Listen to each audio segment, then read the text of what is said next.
"Your horns," Medusa said. "Come here, let me clean the blood from them." Asterion exhaled a heavy cracked breath, feeling the split in his side where the mercenary's blade had pierced him. "Thank you, my lady. It is drawn to me, the blood, like the sun is drawn to the horizon's gaping maw each evening. I am afraid I will never be free of it." He stared into the Medusa's eyes, watching the swirling green eternity held at bay behind their glassy surface. Her brow furrowed and the coiling snakes around her head hissed in displeasure. "It is not drawn to you, my dear. They hunger for it. Destruction is the only way they know how to create, the only way they know how to live." She took a wet cloth and motioned for him to kneel. He held his breath and placed a hand on his side, then heavily planted one knee on the floor of the stone chamber. In all of Atropha, Medusa had the most luxurious living quarters. The far wall was adorned with magnificent and dark paintings, the likes of which Asterion had never seen. Her bed was massive and canopied with pale green and black lace curtains, and along the wall opposite of it were gilded bookshelves haphazardly covered in books. In comparison to Asterion's Spartan space, it was a palace. She glided forward and gently began wiping the blood from his horns and the iron rings secured to them. "The children were asking about you," she said. "I will go to them soon. I do not wish for them to see me in such a state. What of the human? How did she fare without me?" The snakes around Medusa's head hissed intermittently, which he recognized as laughter. "She is alive and unharmed," Medusa said. "That is all I can say of her." Asterion huffed, causing Medusa to step back out of the cloud of hot breath. "What did you do to her?" "I told you, she's unharmed. I did nothing. A few of the children may have had a bit of fun. That is all," she said, stepping closer. "Why you bother to entertain her, I will never understand." "Because she represents a peace that I will never have," he said.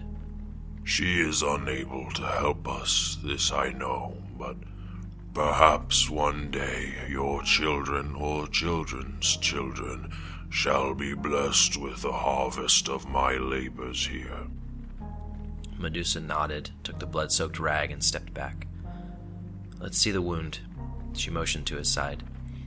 He breathed in and pulled himself up to his feet, wincing as he did it.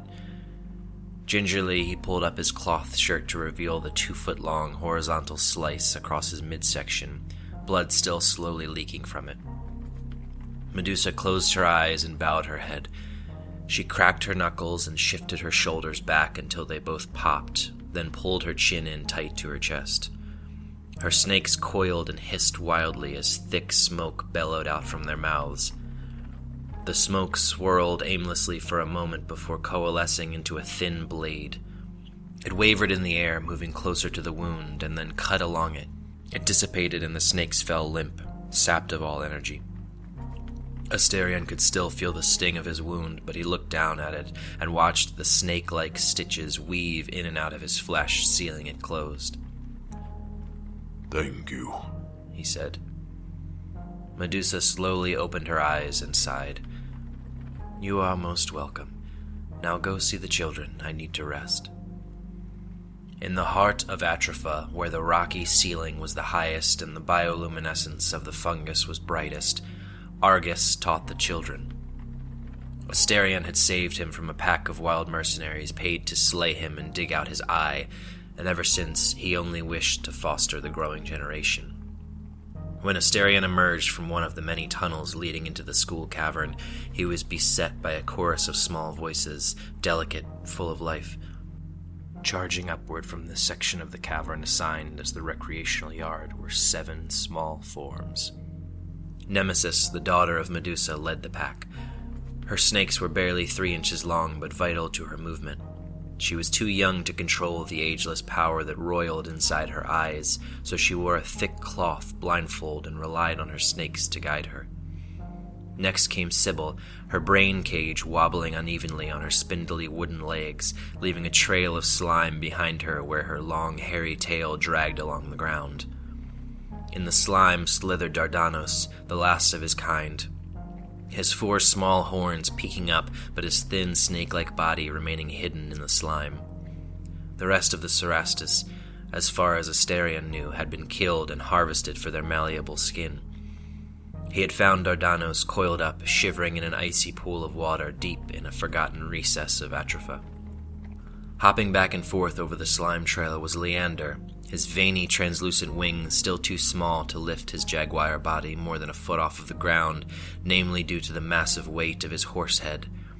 As he lifted off of the ground, his head would dip forward and pull him back down, nearly sending him end over end each time. Spinning on the heels of Leander was Pyros, his human torso shifting left and right on top of the swirling eruption of fire that carried it. The rest of the children gave him a wide berth as the flames licked out more than usual. He had only recently been allowed to join the class after proving capable of leashing his flames enough not to burn the other children. Even so, in moments of excitement, they would spill out more than he intended. Fluttering over top of him was Coronis, her buzzard chest expanding and compressing in tune with the bursts of fire from Pyros, bellows of frost unfolding from the mouth of her ram head to keep the flames in check. Before any of them reached Asterion, however, the ground in front of him split open, and Ajax surged upward from it, each of their hundreds of inch-long bodies tumbling over each other in a chaotic dance until they resembled a weeping willow. Each hanging branch would drop body after body, and they would rejoin at the trunk, creating a mesmerizing waterfall effect throughout the entire colony. "Welcome home," it bellowed out in each minuscule voice at once. Asterion regaled the children with stories from his time away, each story receiving a larger response than the last. Argus stood behind them all, arms folded, smiling. He had protested at first, but quickly gave in to the begging mob and called the school day early. "Enough stories for today," Asterion said hours later. "Now, devilment was afoot in my absence, and some, if not all of you, are culpable." The children grew deathly silent. "I know that the human was besieged by rogues and rascals, and I am greatly discouraged by it." The silence continued. "She came to us at great risk and for no gain of her own. In fact, the very act of coming to us has elicited banishment from her people, and yet she stays." "She should just leave," Dardanos shouted, then quickly coiled up behind Sybil. A few more children, less confident, murmured in agreement. "Oh, how greatly I have failed, if that is what you believe," Asterion said, shaking his head. "If you wish for her to leave, then you wish for me to leave as well. We are the same, her and I. Born in different worlds, yes, but embracing the same hope of a world neither of us has yet to reach. When I am gone, she will be the last chance for you all." "What do you mean when you are gone?" Nemesis asked. "They will come for me soon," he said. "They see it in me. I am more dangerous to them than anything they faced, because in me they see more humanity than they see in themselves. When they take me, you cannot allow the work I've done to go to waste. Continue on with the human. It is the only path." Silence returned to the cavern, save a distant trickling of water. Pyros shifted forward, his flame a concentrated and bound pillar beneath him now. He nodded at Asterion. "We will," he said. "I promise." Asterion smiled and knelt down in front of him, holding back a wince as the wound in his side howled in protest. He took Pyros' head in his hands and pulled him in close, kissing his forehead. "Each one of you in your own way is greater than I will ever be. You belong to each other and to this world, Never let anyone take it from you. There is a magnificent peace in your future, but you will have to fight for it. A shrieking horn echoed through the cavern. The children collectively jumped in terror. Take them to safety, Asterion said to Argus as he stood. They are here. Argus nodded and quickly began ushering the children away, despite their protests. Another shrieking horn, the battle calls of the mercenaries. Asterion hurried to the entrance chamber of Atropha. When he arrived, Medusa was there with Orthus. The tunnel leading to Atropha from the surface was bathed in torchlight, and the rumbling of death could be heard in it.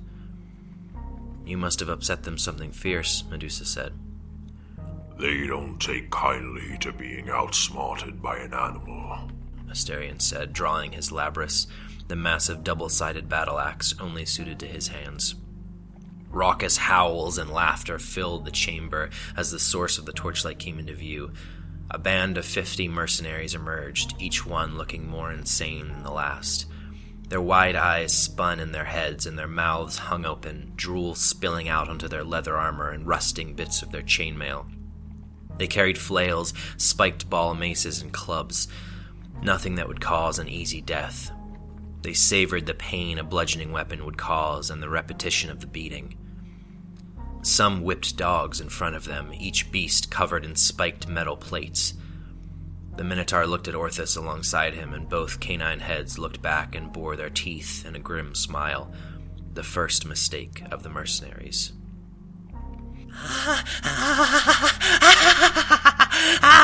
Blood, blood, blood, the heart beats. We feast tonight, The leader of the mercenaries yelled, then pointed his flail at Asterion. You horned pig, you horned bag of meat. We will shred your skin and roast your children on a spit to feed to the hounds. The second mistake of the mercenaries. Asterion stepped forward. I am a mild creature. Long have I toiled against violence. It doesn't suit me. However, it seems that everything has its time.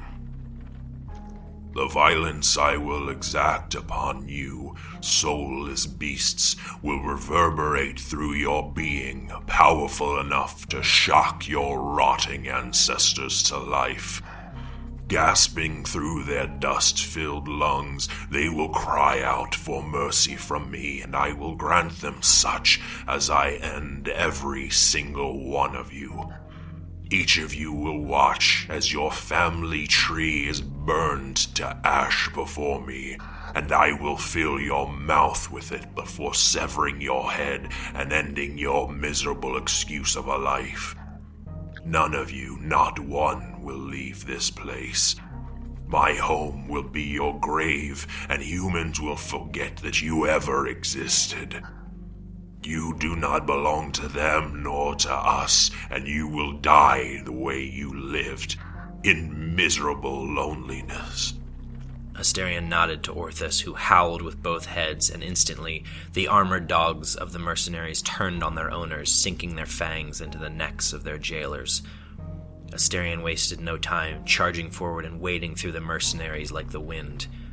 With one swing, he cleaved 3 bodies in half, and with another, he split a mercenary from top to bottom. Medusa was hot on his heels, and he felt a chilling blast behind him.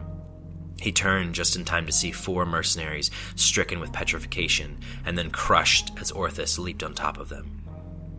Yes, spill it all, The leader of the mercenaries screamed. Bring me his head. 10 of the mercenaries collapsed on Asterion, bashing his legs with their spiked mauls. The pain was overwhelming, and he fell to his knees. The mercenaries howled even louder, like hyenas around a dying man. One took a short sword from his belt and grabbed Asterion by the horn. He brought the blade to his neck and began to saw back and forth with the dull blade. Asterion roared, dropped his battle axe, and grabbed the man by the head with one hand and the blade with the other. He spread his arms apart, ripping both the blade and the head away from the body. A geyser of blood splattered across the 9 mercenaries around him, who continued to bludgeon him. He could feel bone after bone shatter and blood from his neck pour down his chest. Orthus swallowed one of them whole, and Medusa slithered around Asterion's body, absorbing blows for him, all the while swinging her head wildly, turning 6 more of them to stone. One mercenary slammed Medusa in the side of the head with his flail, knocking her free of Asterion. They continued their onslaught. Orthus bit down hard on one, and even as life was leaving his body, he hammered and hammered at Asterion. His lungs began to fail as a mercenary cracked his chest with an iron mace. He grabbed the man by his legs and swung him into another, breaking his body in half and clearing enough space to pick up his battle axe again. Bring me the head, bring me the head, bring me the head, I want to taste, the leader shouted. Asterion's vision blurred, his legs quivered, all feeling in his arms was gone. A heavy metallic taste was forming in the back of his mouth. He took a step towards the mercenary leader, then another and another. With each step, a mercenary would collapse on him, and each time Orthus or Medusa would end them. The leader's laughter pitched higher and higher until he was screaming. He lifted his club over his head and charged at Asterion. Before he could bring down the blow, Asterion swung his labrys through the leader's forearms. The club, with hands still attached, tumbled to the ground. Asterion brought his weapon back around and severed his head from his body. As the head fell to the ground, so did Asterion into the sea of mutilation he had caused. Human, it is your charge now, Asterion said. I hope that you see it through. The little ones are counting on you. His body drifted beyond the stone, beyond the sky, beyond the confines of the stars. The pain of his wounds vanished. He felt weightless and warmed by the blanket of space that wrapped itself around him, protecting his skin from the whirling debris of colliding planets. Nestled there above the world was an open door welcoming him home. And so the mercenaries were defeated, but Medusa and Orthus wept as the brightest light in Atropha faded before them.